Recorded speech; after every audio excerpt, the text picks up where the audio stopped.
This is Your Own Best Company, a podcast for people who love to work alone.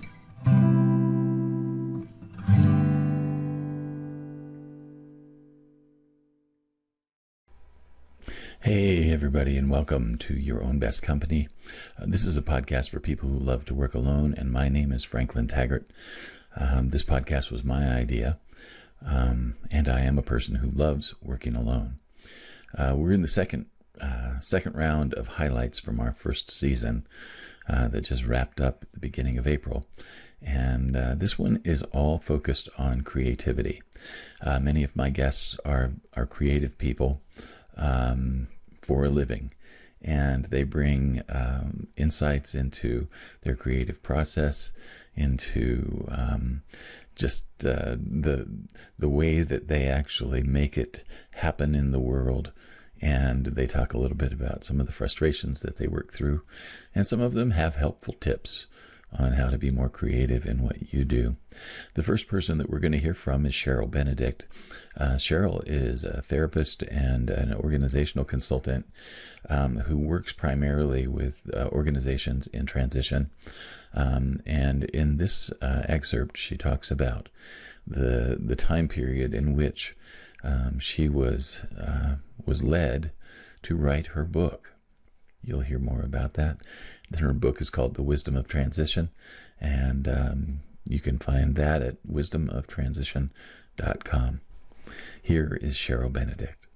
There are a lot of folks that I've worked with as a coach who have had a lifelong dream of being a freelance writer, or being a designer, or being, some kind of a creative specialist. And when they get there, many of them will come to me a year into that transition, and they're just shattered because it is so unlike what they imagined it would be. And I wonder if you could speak to that a little bit in terms of how we walk the plank between imagination and reality when we're going through a transition like this, especially in light of a person who's carrying a dream into a more manifested place. Tell me a little bit about what would be behind that adjustment. I'm only going to be able to speak from really my own experience, but I felt an actual call to write the book, almost like a spiritual call, and a sense of urgency about doing it, heightened sense of urgency. So I'd never written a book before. I didn't have a clue. So I just devoted, I switched my work around so that I was working 12-hour days, Monday, Tuesday, Wednesday, and then Thursday, Friday, Saturday, I devoted to writing. And it took 5 months to write the book. Honestly, it resulted in a emergency surgery, perforated ulcer, almost dying on the table, and having a near-death experience. So but there was this crazy sense of urgency that I had to get it published. And so it was published January 2nd, 2020, went into the hospital for emergency surgery. 2 weeks later, almost died, near-death experience. I'm back home, healing, COVID hits, and my book gets legs because everyone wants to know about how do they navigate COVID? How do they navigate the emotional and psychological aspects of this unprecedented global pandemic that none of us had ever experienced? And so I guess back to your question, it's if you're feeling a call, there is a window. Mm-hmm. There is a window and a threshold.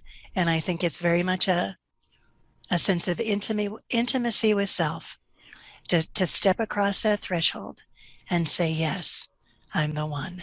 Yeah. And to enter into that interesting cocoon of creativity where it's just you and the computer, and accessing a higher sense of self. In this segment of our highlights of creativity on Your Own Best Company, Jillian Lee Antinora is a business owner, a mother of, I think, 6 children, and a very successful person. And as her children got older, all of a sudden, an old dream of being a musician popped into her consciousness, and she followed that muse. And in this segment, she talks a little bit about the mindset that is behind her creativity and that drives her to engage with whatever idea she has. Here's Jillian Lee Antinora. You can find her music at jillianleeantinoramusic.com. I'd like to shift gears a little bit. I'd like you to tell me, of the people who know you best, what would they say would be 3 words that best describe your mindset? Oh gosh, good question. My mindset. Positive. Yeah. Not much gets me down. That doesn't come across at all. That was an awesome face. Oh, I'm always positive. You know, okay, so that's one word. Oh gosh, I'm committed. Yeah. I'm committed. If I decide I want to do something, I usually do it. I usually do it. Yeah. Pretty lighthearted.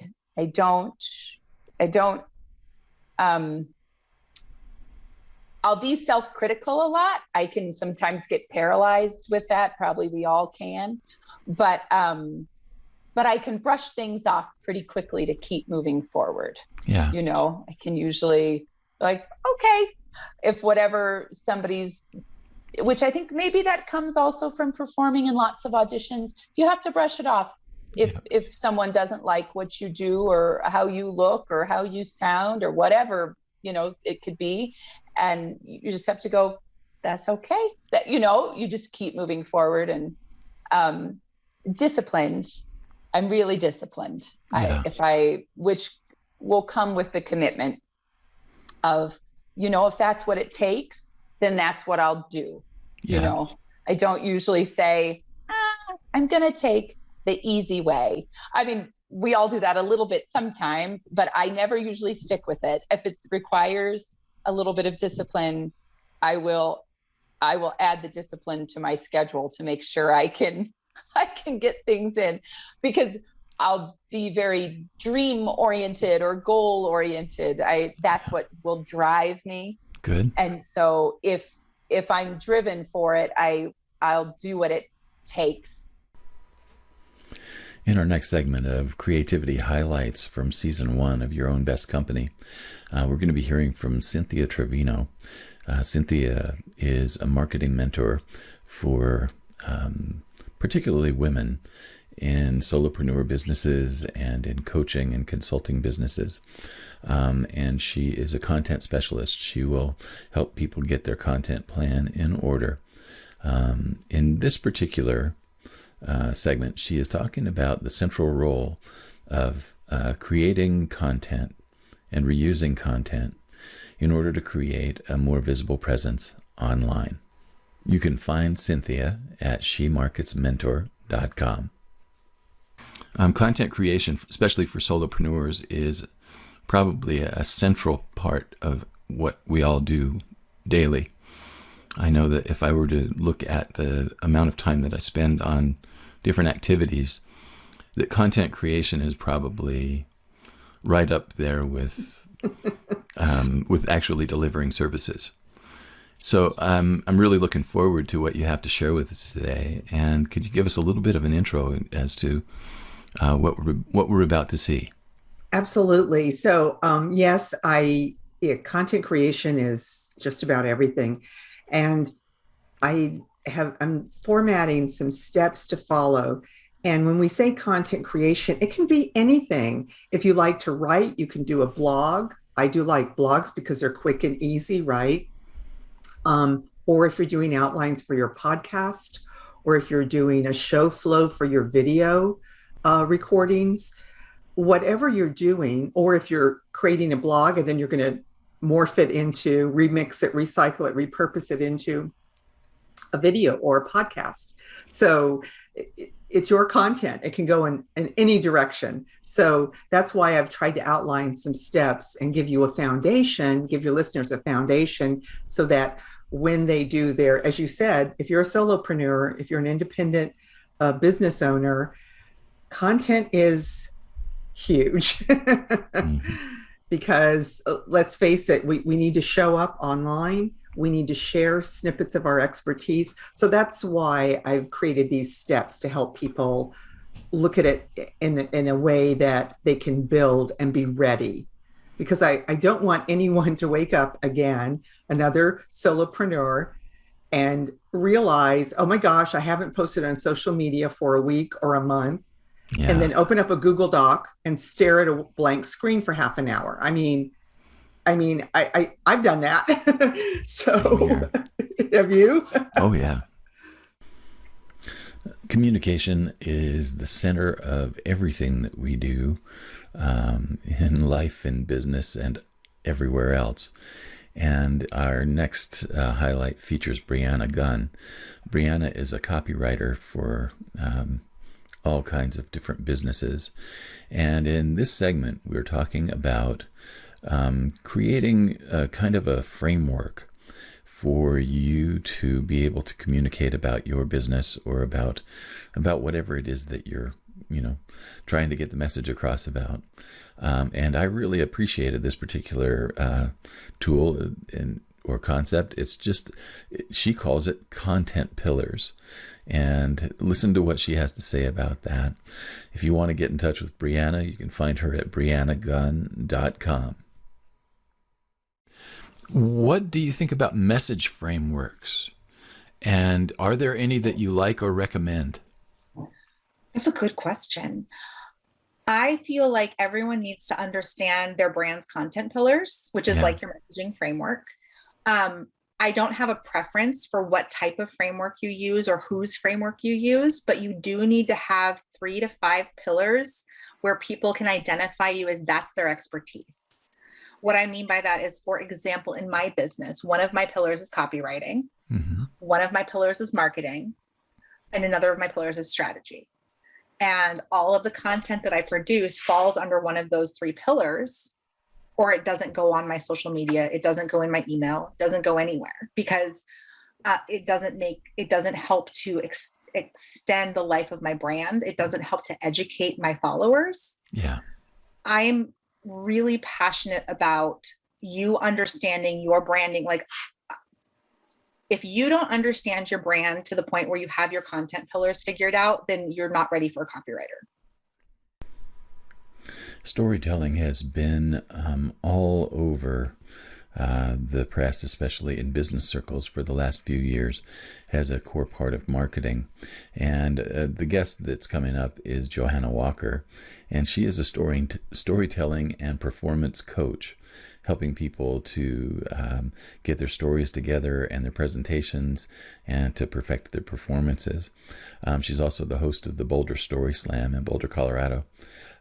In this segment, Johanna talks about the importance of being able to tell small stories. You can find Johanna at johannawalker.com.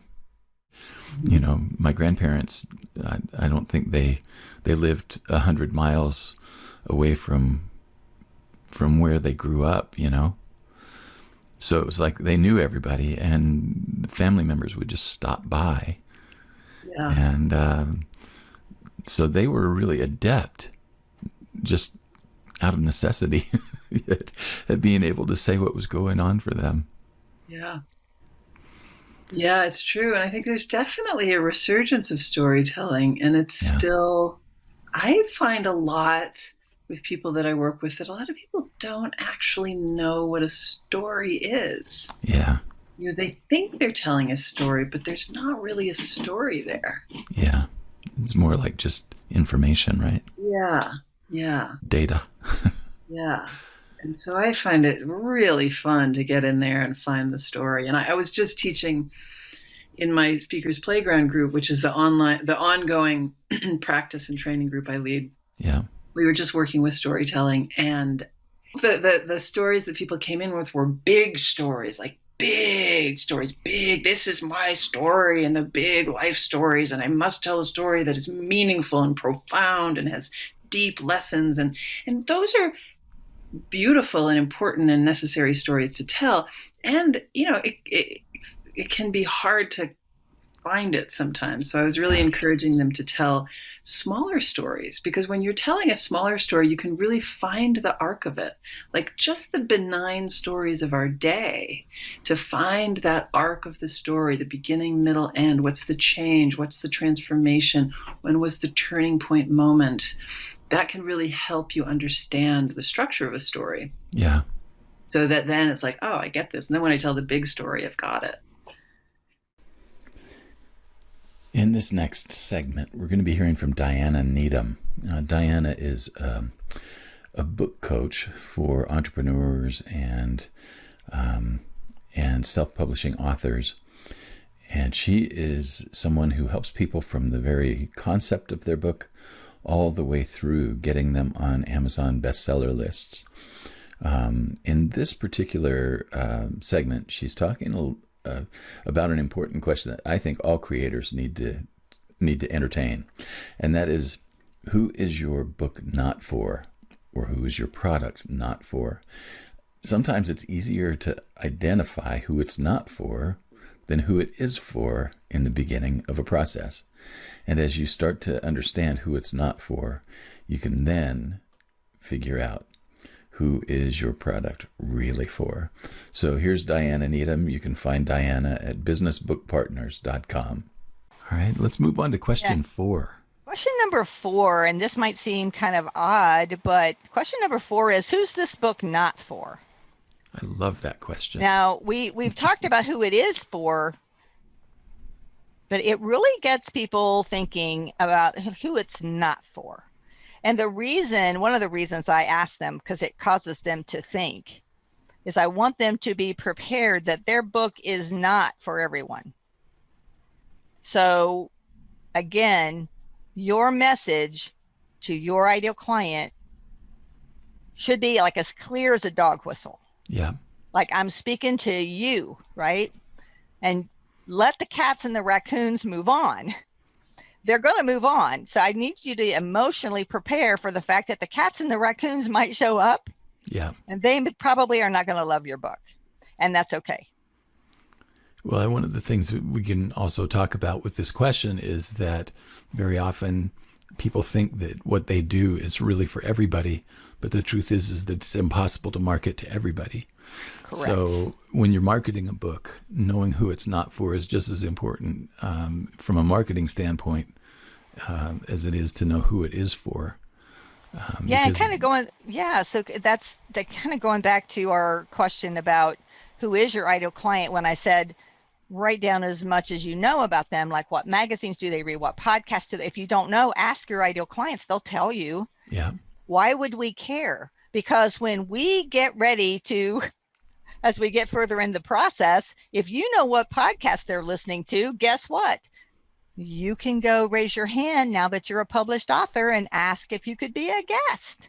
Hello. Like, just trying to connect the dots a little bit about the more we know about our ideal client, the easier it is to, 1, find them. Yeah. 2, find referral partners, get in front of them, and like know what to do from a marketing standpoint. People are using video everywhere these days, and I'm on that bandwagon as well as anybody else. My guest, Sheryl Plouffe, is a person who helps people with their video friendliness, their video performance, their video anxiety, anything that has to do with getting on camera and getting out there visible in the world. Sheryl is there to help you with. And in this segment, she talks about a couple of things that you can do, a couple of mistakes that people make in live video, and how they can be remedied. To get in touch with Sheryl, go to SherylPlouffe.com. I see a lot of people starting live video, and they're going to produce it. They're going to go live, which essentially is producing, because there isn't a lot of post-production when you're doing it live. And that's really the benefit of it. It's why I produce my Cash In on Camera show live, because there's not a lot of post-production.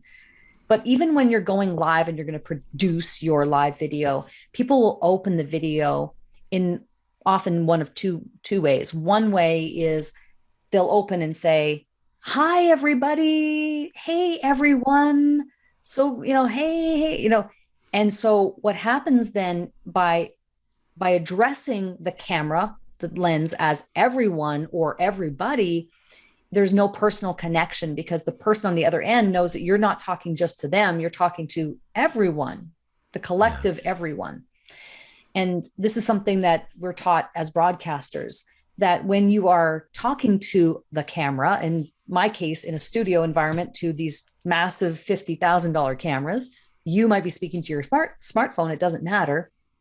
Speak to one person, personalize and personify the lens so that you're speaking to one person. You will have much more success in making connection and building trust that way. The other mistake that I see people do is they'll start the live stream, and it's sort of this wait and see how many people come on live before they actually start into the content. Yeah. So they'll open the live stream and they're like, okay, we're just kind of going to wait for a little while. And then they sit there in silence, drinking tea until 4 people come on, but that's not until 7 minutes into the video. Yeah. You've lost people at that point.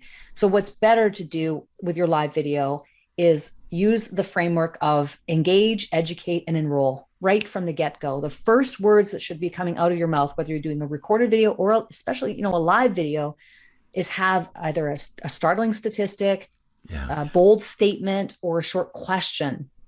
Those are the first words that come out of your mouth. And then you can say things like introducing yourself, or saying, hey, we're going to, hopefully we get some people, more people on, or whatever. But let the first few words that come out of your mouth be something that engages the audience. High-level presentations are becoming the order of the day, it seems. TED Talks are everywhere, or TED-like talks are everywhere. My guest, Cindy Skalicky from On Point Communications, helps people who are in high-level positions, executives, leaders, influential people of all walks, to get ready for presentations that matter.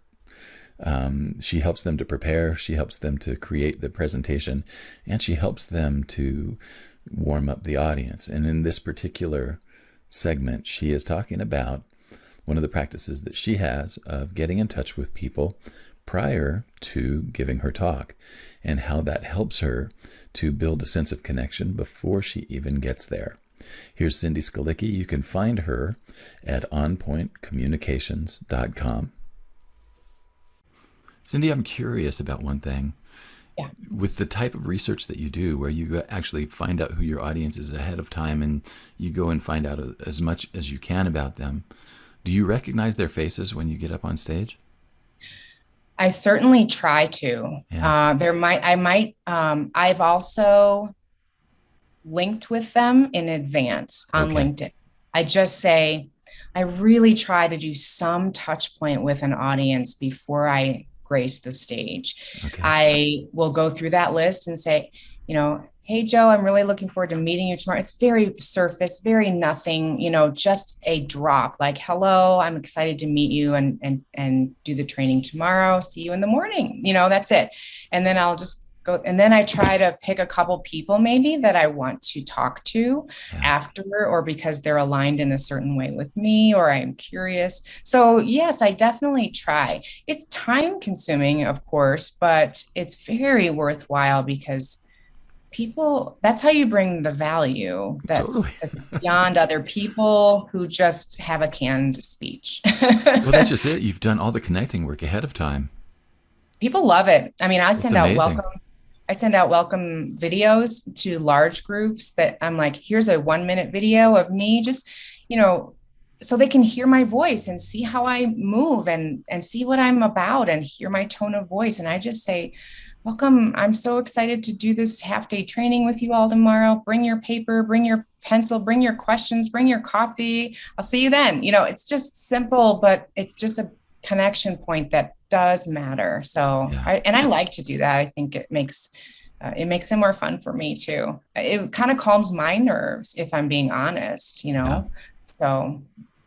So you may have noticed, folks, that some of the people that I bring onto my show are performance, public speaking, presentation, talk, storytelling coaches, and consultants.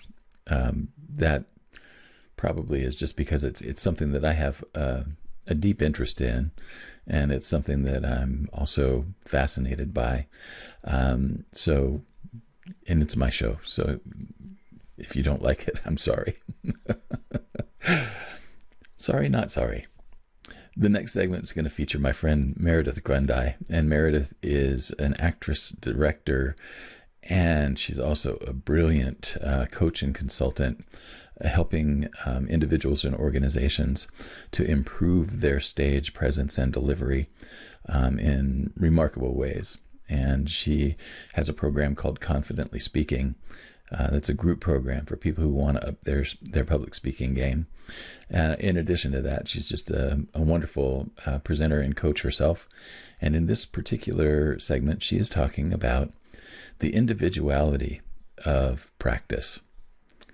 If you'd like to get in touch with Meridith Grundei, get in touch at grundeicoaching.com. One of the things that I know, from our own discussions is the importance that you place on practice.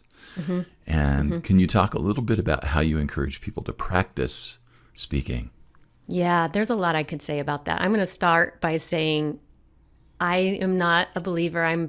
For my industry, not saying for all industries, but something I've been kind of contemplating a lot lately is we're in a tips and tricks kind of culture where we get online and we look at a YouTube video or we read a blog post or we see something on Facebook. And I truly feel that for the work that I'm in, it's a process. And that process includes practice. And there are many different ways that one can practice. And there is not a one size fit all. And what I mean by that is the way I practice may not necessarily work for the way you practice, Franklin. And so for the listeners, I would say you need a lot of different tools that you can work with in order to find what best suits you. For example, you might do better pacing back and forth, saying your talk out loud in your room over and over again until you can hear and really clearly understand the own words coming out of your mouth in repetition. You might be somebody that needs to record it and play it back in your commute from the radio or whatever. That sounded so old school. So that you can hear the repetition and then repeat it back. You might be someone that needs to write it down. You might be someone that needs to do all three. You might need to record yourself on a video and play that back for you. Mm-hmm. And so for me, I think what's important is finding what works best for the individual so that they can be best supported in how they practice. Branding is something that you hear a lot about in every circle these days, whether it's business or whether it's, your creative passion, whatever it is. Branding is something that you're going to hear about. And the guest that comes up in the next segment, Dre Beltrami, is one of the best branding resources that I've ever found. She is also the founder of the Solopreneur Society, and she is a proud solopreneur herself, as well as being a very dedicated and wonderful single mom. And in addition to that, she is someone who just has the ability to be uniquely creative in every way all of the time. And in this particular segment, she is talking about showing up real. Here's Dre Beltrami. You can find her at thesolopreneursociety.com. Well, the connections that you make they speak for themselves in terms of the quality and the depth of them. And, that kind of vulnerability and transparency is rare, but it's completely trustworthy. I hope I come across as that. I mean, a lot of people get that. Yeah. And so for my people, I have to assume that they do, but that's the ultimate message is let's all just be real. Let's all just be real. And real is messy, and real means you change your mind. And real means that you're different, because we're all very, very different. What works for you, even if we talked about working alone, what that looks like for you and what that looks like for me are two different things. Completely different. Yeah. So, instead of us all trying to shove our shit into this guru framework, let's just throw up the middle fingers and say that doesn't work for me. Yeah. And then get on the right track.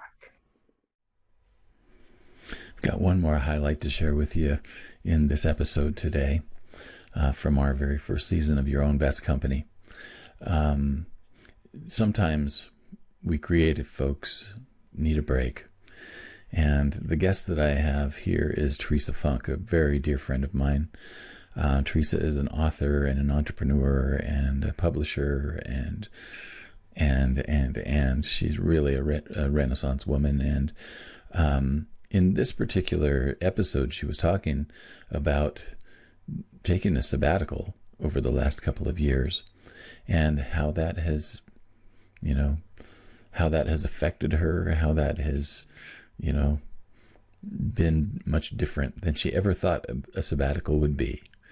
And in this segment, she talks a lot about how tricky it is to do nothing. Here's Teresa Funke. You can read Teresa's blog at burstofbrilliance.com. Be sure to pick up the book as well. I think you'd love it. This was an unintentional movement. I mean, it kind of happened by accident. And then you realized that you were calling it something, and it's like it was mostly by circumstances. But if you had to go back, let's say that you had the option of actually planning a sabbatical, would you do anything different? Oh, well, that's a really great question, too. Yeah, it didn't feel planned, although it feels now like it was inevitable. Of course, if I had planned a sabbatical, I would have planned it, I would go live somewhere else for 6 months. Well, you can't do that during a pandemic, right? Right. I think a planned sabbatical to me would have felt a lot different in that I would have probably spun it around some kind of a project or some sort of a goal, an objective of some kind. And this was the opposite of that. This was trying to embrace just being present, just be.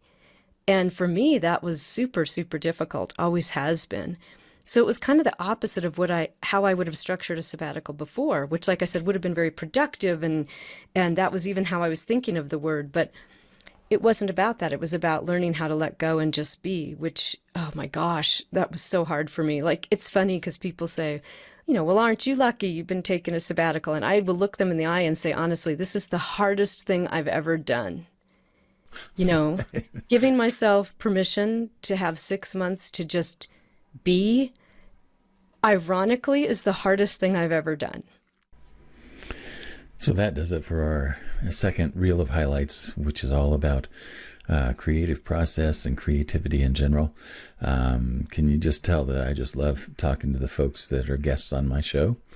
If you can't tell that, then I'm not sure what to do different, because I just adore these folks, and I am grateful to each one of them for bringing themselves and their professional knowledge and expertise and ability to share with us here on Your Own Best Company. We've got one more reel of highlights that'll be coming up next Friday, and that's going to be all on personal development. I've had several experts on personal development that have joined me, and we're going to be doing some of the best of from those folks next week on the third reel of highlights from season number 1. We'll be back with our next season, starting with my good friend Monique Eckes, who's a pet photographer and YouTuber, and just a creative force to be reckoned with. The following week, which is the first week in May. And I want to remind you that every day other than Friday, I am producing an episode of the Virtual Coffee Break with me, Franklin Taggart. And the Virtual Coffee Break is just usually a very short, insightful segment of me talking as if we were in the break room or at the water cooler.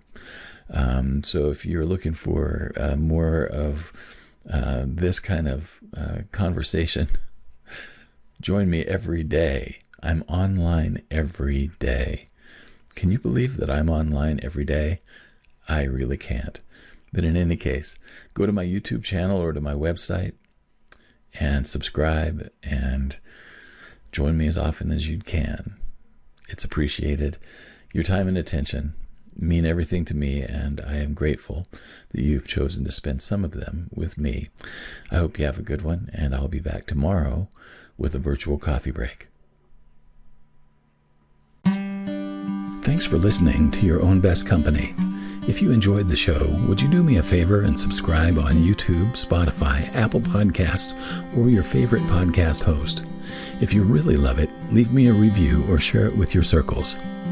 If you feel like your career is reaching a dead end, or you're feeling a deep sense of dissatisfaction in your work right now, I help people discover their gifts and then find or create new opportunities that are the best fit for their talent, experience, and lifestyle.